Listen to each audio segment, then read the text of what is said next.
ஓம் சக்தி நமச்சிவாய் வாழ்க நாதன் தாழ் வாழ்க இமைப்பொழுதும் என் நெஞ்சில் நீங்காதான் தாழ் வாழ்க. அனைவருக்கும் அஸ்ட்ரோமன் தேடை மூலம் பக்தி கலந்த வணக்கத்தை தெரிவித்துக் கொள்வதில் பெருமகிழ்ச்சி அடைகின்றோம். தமிழ் பாரதி சார் அவர்களை இங்கே வரவேற்பதில் பெருமகிழ்ச்சி அடைகின்றேன். வணக்கம் சார். வணக்கம்மா. வணக்கம். நல்லா இருக்கீங்களா? நல்லா இருக்கேன் சார். சரி, கடவுளர்களால். ஆமாம். கடந்த எபிசோடுகளில் நம்ம நிறைய விஷயங்களை பகிர்ந்துக்கிட்டோம். பார்க்குறவங்க நிறைய பேர் என்னையும் கேள்வி கேட்டாங்க. சார் இப்படிலாம் நடந்துச்சா? மேடம் தான் உங்களுக்கு குறித்து கொடுத்தாங்களா தம்பிக்கு? எல்லாத்துக்குமே என்னுடைய பதில் என்னோடய வீடியோலேயே நான் சொல்லிட்டேன், நீங்கள் பாருங்கன்னு சொல்லியிருக்கேன். பார்த்துட்டு அதாவது ஆன்மீகமும் நம்மளுடைய ஜாதகமும் ஒன்றிணைஞ்சது தான். ஆன்மீகத்தில் ஈடுபாடு கொண்டவர்களுக்கு இது எந்த அளவுக்கு பயனுள்ளதாக இருக்கும், ஒரு குரு வழிபாடு எந்த அளவுக்கு ஒரு குருவை எப்படி தேர்ந்தெடுக்கணும், யார்கிட்ட கேட்கணும், எல்லாத்தையும் நம்ம குருன்னு சொல்லிட முடியாது இல்லையா? அவங்களுடைய வழிநடத்தலோடு நடந்தால் வாழ்க்கையை எப்படி நம்ம சீராக கொண்டு போகலாம் அப்படிங்கிற விஷயத்தையும் அவங்க புரிஞ்சிருப்பாங்க நம்புகிறேன். ஆனால் இன்றைக்கி என்னை கொஞ்சம் வித்தியாசமாக யோசிக்கிறேன். நிறைய பேர்த்துக்கு பல கேள்விகள் மனசில் இருக்கும். எல்லாருமே எல்லாத்துக்குமே அதுக்கு விடை கிடைக்குதுன்னா இல்லை இன்றைக்கி இருக்கிற சமுதாயத்தில். அப்படி இருக்கும்போது அவர்களுடைய ஒரு ஒருமித்த குரலாக உங்கள்கிட்ட நான் சில விஷயங்கள் கேட்டு நம்மளுடைய ஜோதிடத்தை பற்றி தெரிஞ்சுக்க ஆசைப்பட்றோமா? ஏன்னா நீங்கள் சின்ஸ் டாக்டரேட் பட்டம் வாங்கியிருக்கீங்க ஜோதிடத்துலங்கும்போது உங்களுக்கு நிறைய விஷயங்கள் கல்வி அறிவாகவும் இருக்கலாம், பட்டறிவாகவும் இருக்கலாம். இன்றைக்கி இவ்வளோ வருஷங்கள் அனுபவத்தின் மூலமாக நீங்கள் தெரிஞ்சுக்கிட்ட விஷயங்களை நீங்கள் அதை மற்றவங்களுக்கு கடத்தி நான் கொண்டு போகணுங்கிறதுக்காக தான் உங்களுடைய சொற்பொழிவுகள் எல்லாமே நான் நிறைய பார்க்கும்போது நிறைய விஷயங்களை நீங்கள் கொடுக்குறீங்க.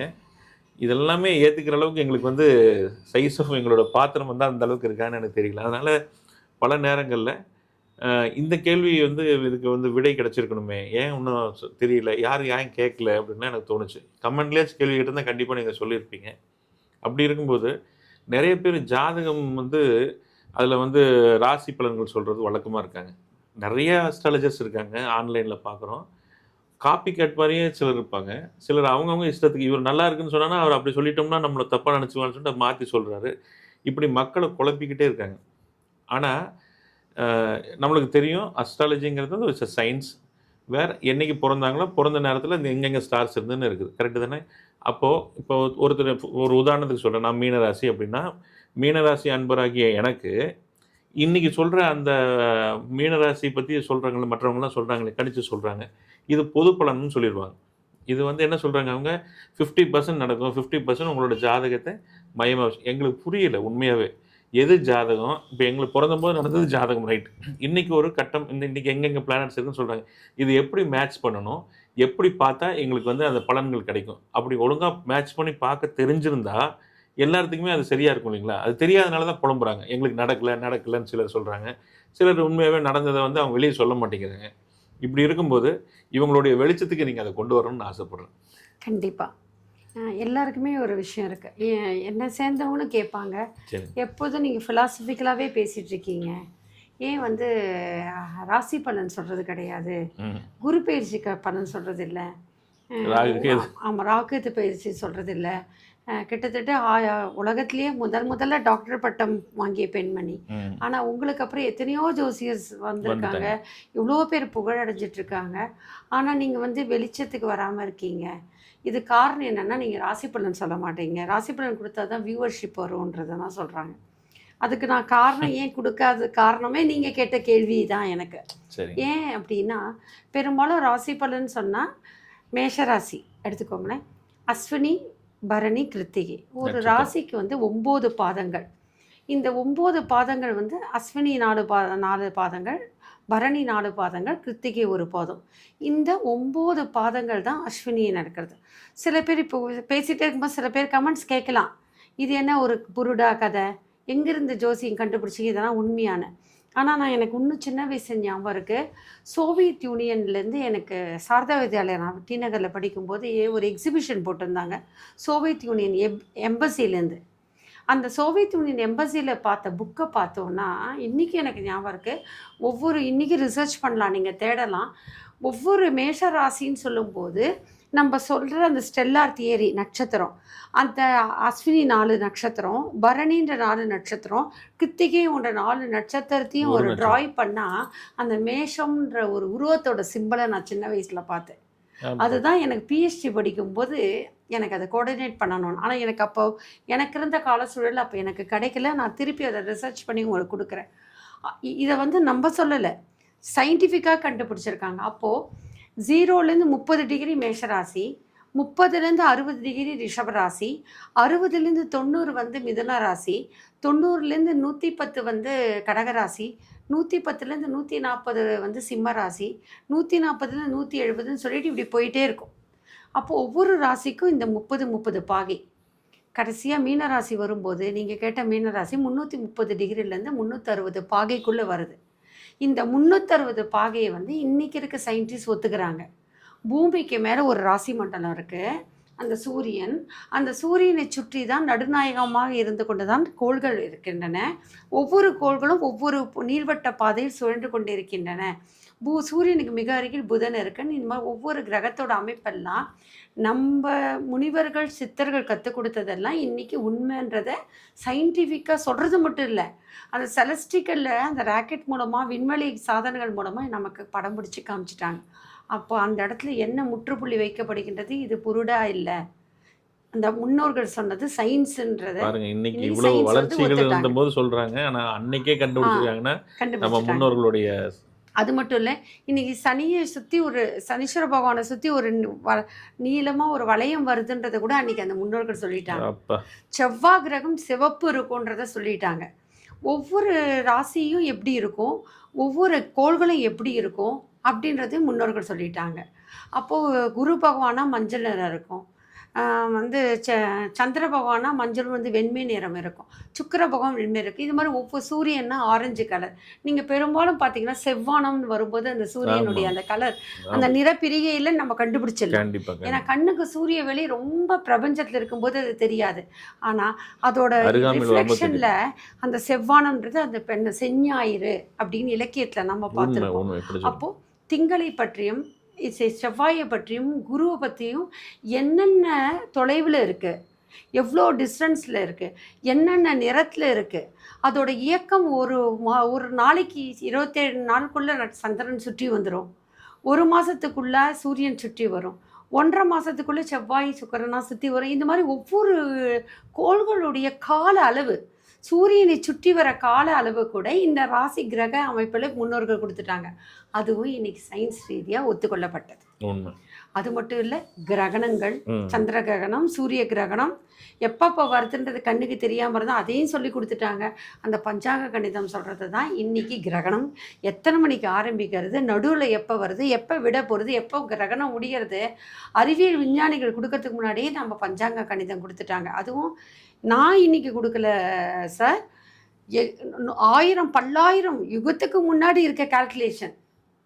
அந்த கால்குலேஷன் சத்தியோகம் மறந்து திரேதா யுகத்தில் ராமரோட ஜாதகம், துவாபர யுகத்தில் சகுனி பற்றி பேசும்போது சகாதேவன் கணிக்கிறாரு மகாபாரத யுத்தம், அப்பவும் அந்த ஜாதக கணிதம். இப்போ கலியுகம் ஜாதக கணிதம். அப்போ யுக யுகமாக அந்த கணிதம் ஒரே கணித முறை, மாற்றமே கிடையாது. இன்னைக்கு நான் 2500வது வருடம், 4000 வருடம், 5000 வருடம், இன்னும் அடுத்த பிறவி நான் எடுத்துகிட்டு வந்து இதை கணிதத்தை கணிச்சா கூட அந்த கணித முறை மாற்றம் இல்லை. எந்த கணித மேதையை கண்டுபிடிச்சதுன்னு தெரியாது. ராமானுஜர்லேருந்து பெரிய பெரிய கணித மேதையெல்லாம் ஐன்ஸ்டீன்லேருந்து வியந்தாங்க இந்த விஷயத்தை. அப்போது ஜோதிடத்தின் மூலமாக நம் முன்னோர்கள் எந்தெந்த கோள்கள் என்ன நிறம், எந்த வேகத்தை சுத்தது, என்னென்ன ஆர்பிட்குள்ளே போகிறது சொன்னது உண்மை, என்னென்ன நிறம் சொன்னது உண்மை. அது மட்டும் இல்லை, அந்த ஜோதிட கணிதத்துடைய அந்த மெத்தடாலஜி, அந்த கால்குலேஷன், ஒரு ஜாதகம் கணிக்கிறோமே, இது எப்படி ஜாதகம் கணிக்கிறீங்க அப்படின்னு சொல்கிறோம்ல, அந்த ஜாதகம் கணிக்கிறோட மெத்தடாலஜி யுக யுகமாக ஒரே ஃபார்முலா. இன்னும் 1000 வருஷம் பொறுத்தும் 10,000 வருஷம் பொறுத்தும் அதே ஃபார்முலா, மாற்றமே கிடையாது. மேடம் நீங்கள் வந்து சொன்னது எல்லாமே சூப்பர் மேடம், நான் வந்து இல்லைன்னு மறுக்கல. அஸ்ட்ராலஜிங்கிற ஒரு விஷயம் இன்றைக்கி வந்து சேட்டலைட் மூலமாக போய் எந்தெந்த கோள்கள் எப்படி இருக்குது, சூரியனை சுற்றி என்ன நடக்குது, நம்ம எர்த்தை சுற்றி என்ன நடக்குது, ஒவ்வொரு பிளானட்டும் எப்படி மாறுது, எல்லாமே நீங்கள் சொன்னது பர்ஃபெக்ட். ஆனால் இதெல்லாம் ப்ரிடிக்ட் பண்ணாங்க பாருங்கள் நம்ம முதியவர்கள், அவங்க வந்து உண்மையாகவே தே ஆர் வெரி கிரேட். நான் எந்த மாற்று கருத்துமே கிடையாது. என்னுடைய கேள்வி, இது நீங்கள் சொன்ன ஒரு கேள்வி வந்து சவுக்கு அடிச்ச மாதிரின்னு வச்சுங்களேன். எப்படின்னா, ஜோசியமே பொய்ன்னு சொன்னவனுக்கு இதெல்லாம் உண்மையாக இருக்கு, இப்போ நீ எங்கே போய் போய் கேட்க போகிற? அப்போ ஜோதிடம்ங்கிற உண்மைன்னு தெரிஞ்சிட்டில்ல, இதை எப்படி வந்து உன் வாழ்க்கைக்கு நீ மேட்ச் பண்ணிக்கணும் அப்படிங்கிற விஷயத்துல தான் நான் பிறந்தபோது மீனராசி உத்திரடத்தி நட்சத்திரத்தில் எனக்கு ஒரு ஜாதகம் கணிச்சிருக்காங்க. இது சுய ஜாதகம்னு சொல்கிறோம், கரெக்டுங்களா? பொது ஜாதகம் ஒன்று, பொது பலன் ஒன்று சொல்கிறாங்க. இன்றைக்கி இருக்கிற ஒவ்வொரு யூடியூபர்ஸும் ஒரு பொது ஜாதகம் ஒன்று சொல்கிறாங்க. அந்த ஜாதகமும் என்னுடைய ஜாதகமும் எப்படி நான் மேட்ச் பண்ணணும், இன்றைக்கி காலத்தை நான் எப்படி ஓட்டணும், இதை வந்து நீங்கள் விளக்கம் சொல்லணும்னு ரொம்ப அருமையான கேள்வி. ஏன்னா இன்றைக்கி வந்து ராசி பலன்றது தான் பெரிய தாக்கம். பெரும் நம்பிக்கை இருக்கிறதுனால தான் இன்றைக்கி காலையில் எழுந்த உடனே டிவி சேனலாக இருக்கட்டும், பத்திரிகைகளாக இருக்கட்டும், இன்றைக்கி நம்ம நாள் எப்படி இருக்குன்னு தெரிஞ்சுட்டு அது பிரகாரம் ஓட்டுறது ஒரு நம்பிக்கைன்ற ஆஸ்பெக்டில் சில பேர் வந்து சொல்கிறாங்க. ஏன்னா ராசி பலன் ரொம்ப நடுநாயகமாக இருக்குது நம்மளோட இயக்கிறதுல. இதில் என்ன அப்படின்னா, உங்களுக்குள்ள ஒரு சந்தேகம் எனக்கு புரியுறது. நீங்கள் உத்திரட்டாதி மீனராசி, இன்னைக்கு நான் கொடுக்குற பொது பலன்கள் ராசி பலனும் அன்றைக்கி அதை நினச்சிட்டு நீங்கள் செய்கிறீங்க. இன்றைக்கி இதில் சைன் பண்ணலாம், இன்றைக்கி உங்களுக்கு வந்து இன்றைக்கி நீங்கள் எதில் வேணால் கையெழுத்து இடலாம்னு நினச்சிட்டு அதை நம்பி நீங்கள் என்ன பண்ணுறீங்க, இன்றைக்கி உங்களோட பிஸ்னஸ் மீட்டு பண்ணும்போது நீங்கள் சைன் பண்ணுறீங்க. கடைசியில் பார்த்தா அது உங்களுக்கு வந்து மாறுதலாக முடியாது. அப்போ ராசி பலன் இப்படி சொல்லிட்டாங்களே அப்படின்னு ஒரு வேதனை வருது. அதுக்கப்புறம் ராசி பலன் நீங்கள் நம்புறதை காட்டிலும் ஒன்று ஜோசியமே பொய்ன்றதை நினைக்க ஆரம்பிச்சு. அப்படி தான் சொல்கிறேன். அந்த ஜோசியம் பொய்யை நினைக்கும் போது உண்மையாக ஜோசியத்தை வந்து தெய்வீகமாக ஆன்மீகமாக பார்த்த எனக்கு வந்து படபடுக்குது. அதனால தான் உங்களுக்கு இவ்வளோ பெரிய விளக்கம் கொடுத்தேன். நான் ஷார்ட் அண்ட் ஸ்வீட்டு நீங்கள் கேட்ட கேள்விக்கு வரணும்னா நீங்களே ஒரு எடுத்து கொடுத்துட்டீங்க. நான் பிறக்கும்போது உத்திரட்டாதி மீனராசி. நேத்திக்கு ஒரு வாரம் முன்னாடி ஒரு இல்லாட்டி யார் ராசி பலன் பார்க்குறாங்க, 15 வருஷம் முன்னாடி, உங்களுக்கு ஒரு 55 வயசு, 15 வருஷம் முன்னாடி பிறக்கிறவங்களுக்கும் உத்திரட்டாதி மீனராசி. அப்போ மீனராசிக்காரர்கள்லாம் இந்த ராசி பலனை நாங்கள் பார்க்குறாங்க. அப்படி பார்க்கும்போது நீங்கள் ஏற்கனவே ஒரு கேட்ட கேள்வி வந்து ஏர்நாட்டு சனீஸ்வர பகவான் வருதுன்றதான் இப்போ பெரிய தாக்கம் மீனராசிக்கு. அப்போ ஏர்நாட்டு சனீஸ்வர பகவானுடைய தாக்கம் வந்து இதில் அந்த ராசிக்கே வரும்போது பெரிய மாறுதல்கள் கொடுக்குமா அப்படின்னும் போது சில பேர் வந்து பயப்படுறாங்க, எதுலேயும் சைன் பண்ணக்கூடாதுன்னா அவங்கள என்ன சொன்ன, துணிஞ்சு இறங்குங்க, கவலை கிடையாது. ஏன்னா உங்களோட வாழ்க்கை பாதையை பார்த்துட்ருக்கோம். அப்போ நான் என்ன சொல்கிறேன், எதுலேயுமே நீங்கள் இன்வெஸ்ட் பண்ண வேண்டாம், ஆனால் கைடன்ஸ் அண்ட் ப்ராசஸ் வந்து தொழில் இருக்கட்டும்ன்றது அதுதான் டெப்த். ஏன்னா மற்ற நீங்கள் ராசி பலன் நீங்கள் பார்த்தது வந்து மீனராசி உஷாராக இருங்க, ஜாகிரதையாக இருங்க, எது முயற்சி ஈடுபட வேண்டான்னு நீங்கள் உட்காந்துட்டீங்கன்னா அதுக்கப்புறம் செயல்படுத்த முடியாது. ஆனால் நான் இல்லை, உட்காராதீங்க, உழைத்து கொண்டே இருக்கணும், செயல்படுத்திகிட்டே இருக்கும். அதுக்கான ஃப்ரூட்டு சனீஸ்வர பகவான் கொடுக்குறாரு. உழைக்கிறவங்கள சனீஸ்வர பகவான் ரொம்ப பிடிக்கும். உங்களுடைய ஜாதகம் எனக்கு ஏற்கனவே தெரியறது மட்டும் இல்லை, உங்களோட வாழ்க்கையே நான் பார்த்துட்ருக்கேன். அப்போது எனக்கு கண்டிப்பாக அந்த சனீஸ்வர பகவான் தொல்லை கொடுக்க மாட்டான்றது தெரியுது. எப்படி தெரியுது, உங்களோட டெப்த் ஆஃப் பிளானட் பொசிஷன் எனக்கு தெரியும். உங்களோட லக்னமும் மீனராசியாக இல்லை, மேஷம். உங்கள் லக்னம் அப்போ மேஷம், அதுக்கப்புறம் ராசி வேறு, அதுக்கப்புறம் இன்னும் இருக்குது. எப்போதுமே ஒரு மனிதனுக்கு வந்து அந்த உயிர் மூச்சு, இப்போது நியூமராலஜி என்னன்னா பிறப்பு எண் விதி என்ற மாதிரி சொல்கிற மாதிரி இது முக்கியம். நட்சத்திரம் தெரியாதவங்களுக்கு வந்து லக்னம்னா எதுவுமே தெரியாதவங்களுக்கு இந்த நட்சத்திரம் கொண்டு பார்ப்பாங்க. சில பேர் நட்சத்திரம் கூட தெரியலன்னா பெயர் ராசின்வாங்க. எதுக்கு பெயர் ராசின்னா இன்னைக்கு யாரும் பெயர் ராசி வச்சு பார்த்தா சரி வராது. ஏன்னா இப்போ நியூமராலஜி புது பேர் வந்து போயிட்டாங்க, வாயில நுழையாத பேர்.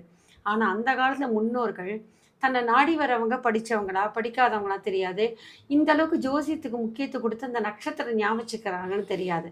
இந்த அளவுக்கு ஒரு அவேர்னஸ் அப்போ கிடையாது. அதனால என்ன பண்ணுவாங்க, இந்த நட்சத்திரத்துக்கு உண்டான நாமகரண எழுத்துக்கள் முன்னோர்கள் கொடுத்துட்டாங்க. உலகத்திலேயே கல் தோன்றி மண் தோன்ற காலத்து மூத்த தமிழ்குடி. அப்போ எல்லாத்துக்கும் ஒரு இலக்கணம் இருக்குது. அப்போ இன்றைக்கு அந்த ஒரு எண்ணிலேருந்து 1,00,00,000 கூட நம்மக்கிட்ட அந்த எண்கணித்தம் நமக்கு இருக்குது. அது அடிப்படையில் என்ன செய்துட்டாங்க, இந்த நட்சத்திரம் பிறந்தா இந்தந்த முதல் எழுத்துக்கள் ஆரம்பம்னு நம்ம முன்னோர்கள் கொடுத்துட்டாங்க. அது பிரகாரம் அந்த காலத்தில் இருக்க பஞ்சாங்க கணிதர்கள் என்ன பண்ணுவாங்க, அந்த நட்சத்திரத்துக்கு உண்டான பெயரை குறிச்சிக்கோங்கன்னு சொல்லிடுவாங்க. அப்போ உங்களோட பாரதியின் பெயரை கொடுக்கும்போதே அந்த நட்சத்திரத்துக்கு உண்டான எழுத்துன்னு கண்டுபிடிச்சி அவங்க என்ன பண்ணுவாங்க, உன்னோட ராசி பலன் இப்படி இருக்குன்னு சொல்லிட்டு பொதுப்படை ராசி பலன் சொல்லிடுவாங்க. இப்போ அப்படி கிடையாது, நட்சத்திரப்படி யாருமே பெயர் வைக்கிறதும் கிடையாது. அப்படி அந்த நட்சத்திரப்படி பெயர் வச்சாலும் ஒரு 50%. இப்போ ராசி பலன்றது ஒரு நாளைக்கு எத்தனையோ குழந்தைங்க அதே நட்சத்திரம் பிறக்கும். அப்போ 1/3 ஆஃப் த பாப்புலேஷன் இன்றைக்கி அந்த நட்சத்திரம் பிறந்துட்டாங்க. 27 நட்சத்திரத்துக்குள்ளே அது 1/3 ஆஃப் த பாப்புலேஷன். அப்போ எல்லாமே இருக்கும். அப்போ ராசி பலன்றது வந்து மேம்போக்கானது தான், நுனிப்புள் தான். சந்திரனை மையமாக கொண்டு சொல்கிறது தான் இந்த ராசி பலன். இல்லை சில பேர் மாத ராசி பலன் சொல்லுவாங்க, அது சூரியனோட இயக்கத்தை கொண்டு சொல்கிறது ராசி பலன். வருட ராசி பலன்றது என்னன்னா, அந்த வருடம் ஆரம்பிக்கின்ற போது அந்த லக்னம் வருட லக்னம் எப்படி இருக்குது, அந்த லக்னத்துக்கு உங்களோட அமைப்பு எப்படி இருக்குன்றது தான் அந்த வருட ராசி பலன். குரு பயிற்சி, சனி பயிற்சி, ராகு பயிற்சின்னு சொல்லும்போது அந்த ராகு கேத்துக்கள் வந்து அந்த எத்தனை டிகிரிஸில் இருக்குது அது பிரகாரம் பண்ணுறது தான் இது. அப்போ ஒவ்வொன்றுத்துக்கும் ஒரு டெப்த் இருக்குது. அப்படி பார்க்கும்போது நீங்கள் ராசி பலன் சொல்கிறது மேம்போக்கானது. உங்களுக்கு ஒரு ராசி பலன் சொல்லியிருக்கும் போது ஆஹா ஓகோன்னு சொல்லியிருப்பாங்க. ஆனால் உங்களுக்கு அந்த எந்த கோள்களை வச்சு இப்போது வர்த்தகம்னு இருக்கும்போது, ட்ரேடிங்னு இருக்கும்போது, அந்த 3ஆம் வீடு ட்ரேடிங்னு சொன்னால் அந்த ட்ரேடிங்கு முன்னன்னா வந்து இன்னும் ஒரு புரிய வைக்கணும் சார். முன்னன்னா வந்து ஷார்ட் ட்ராவல், லாங் ட்ராவல்னு இருக்குது. அந்த காலத்தில் வந்து இங்கேருந்து நம்ம வந்து ராமேஸ்வரம் போகிறதே பெரிய லாங் ட்ராவல், காசிக்கு போகிறது ரொம்ப கடல் கடந்த பயணம்ன்றது மிகப்பெரிய லாங் ட்ராவல். ஆனால் இப்போ வந்து சிங்கப்பூர்ன்றதே ஷார்ட் டேர்மில் வந்துடுச்சு. அப்போ இதற்கு இவ்வளோ ஹவுஸ்ன்னு கொடுத்துருக்கு.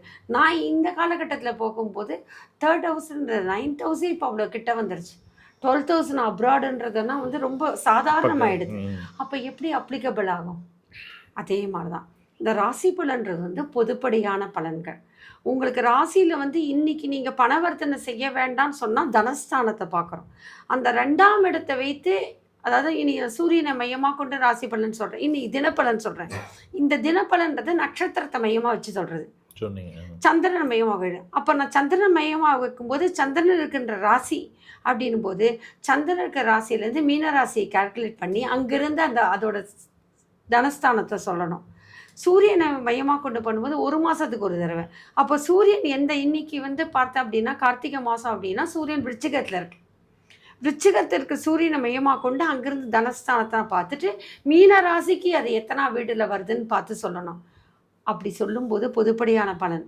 ஆனால் அவங்களோட ஒரிஜினல் ஜாதகத்தில், பிறந்த நேரம் சுய ஜாதகத்தில் நான் எந்த சந்திரனையும் எந்த சூரியனும் நடுநாயகமாக படுத்துறனோ, அல்லது எந்த ஹவுசஸ் கொடுக்குற தனம்ன்றதுக்கும் வாக்குன்றதுக்கும் 7ஆம் இடம்ன்றது வரும்போது மீனராசிக்கு அது எங்கேயும் இருக்கும். இன்றைக்கி இருக்கிற நான் சூரியனை வைத்து மையமாக கொண்டு பார்க்கும்போது, அப்படி பார்க்கும்போது பார்த்திங்கன்னா உங்களோட ஒரிஜினல் ஜாதகத்தில் அந்த கிரகங்கள் வெவ்வேறு நிலைகள் இருந்து இப்போ இருக்க நிலைகளை காட்டிலும் வெவ்வேறு நிலைகள் பாசிட்டிவாக இருந்தால் பிரச்சனை கிடையாது. இந்த பாசிட்டிவ் சொல்கிறதுக்கும் அங்கே பாசிட்டிவ் இன்னும் ஜாஸ்தியாக காட்டும். நீங்கள் 5 படி தாண்டலான்னு போது 10 படி காட்டும். ஏன்னா நான் பொதுப்பட பலன்க 5 படி தான் சொல்லியிருக்கேன். ஆனால் உங்களோட சுய ஜாதகத்தில் 10 படிக்கான ஒரு பர்சன்டேஜ் இருக்குது, 10க்கு 10 இருக்குது. அப்போ என்ன இவர் சொன்னார், நான் வந்து உடனே செஞ்சேன். ஆனால் அபிரிதமான வளர்ச்சி கிடைச்சதுன்னா அதுக்கு நான் காரணம் கிடையாது. உங்களோட சுய ஜாதகத்தில் நீங்கள் 10க்கு 10 வாங்கியிருக்கீங்க, பொதுப்படையான ஜாதகத்தில் 10க்கு 5 வாங்கியிருக்கீங்க. சில பேர் என்ன பண்ணுவாங்க, இன்னும் அந்த ராசி அந்த எந்த ஸ்தானத்தை சொல்கிற அமைப்பு கெட்டு இருந்தால் அவங்க மைனஸில் போயிருப்பாங்க. அப்போ என்னோடய ராசி பலன் வேலைக்காகாது. பொதுவாக சூரியனை மையமாக கொண்டு ராசி பலன், மாத ராசி பலன், சந்திரனை மையமாக கொண்டு ராசி பலன், ராகு கேத்து குரு போன்ற லாங் டேர்ம் பிளானெட்டை, மிகப்பெரிய கால அளவு சுழற்சி உள்ள பிளானெட்டை மையமாக வச்சு அங்கிருந்து அந்த ராசிக்காரங்களுக்கு இப்போ மீன ராசி அப்படின்னு சொல்லும்போது இப்போ சனீஸ்வர பகவான் எங்கே பயணம் செஞ்சிட்ருக்காரு, 12ஆம் இடத்துல பயணம் செஞ்சிட்ருக்கார். அடுத்த 2025 லக்னத்துக்கு வர போகிறார். ஆனால் அதே மேஷராசிக்கு வரும் பொழுது அந்த சனீஸ்வர பகவான் பார்க்கும்போது எத்தனாவது வீட்டுக்கு வந்திருக்காரு, லாபஸ்தானத்தில் வந்துட்டுருக்காரு. அடுத்தது 12ஆம் வீட்டுக்கு வர போகிறார். இதை மையமாக வச்சு தான் நாங்கள் பலன் சொல்வோம். சனீஸ்வர பகவான் மீனராசிக்கு 12ல் இருக்கார், லக்னத்துக்கு வர போகிறார். அப்போ அங்கேருந்து ஒவ்வொரு ஸ்தானம் எப்படி இருக்குன்னு வச்சு நாங்கள் பலன் சொல்வோம். மேஷராசிக்கு வரும்போது சனீஸ்வர பகவான் லாபஸ்தானத்திலேருந்து 12ஆம் இடத்துக்கு வர போகிறார். அப்படி வச்சுட்டு அங்கேருந்து 2ஆம் இடம் எப்படி 3ஆம் இடம்ன்றதை வச்சு உங்களுக்கு ராசி பலன் சொல்லுவோம். இதால் தான் ராசி பலன். ஆனால் சுய ஜாதகத்தில் எப்படி இருக்குது அப்படி ஒன்று பார்க்கணும்.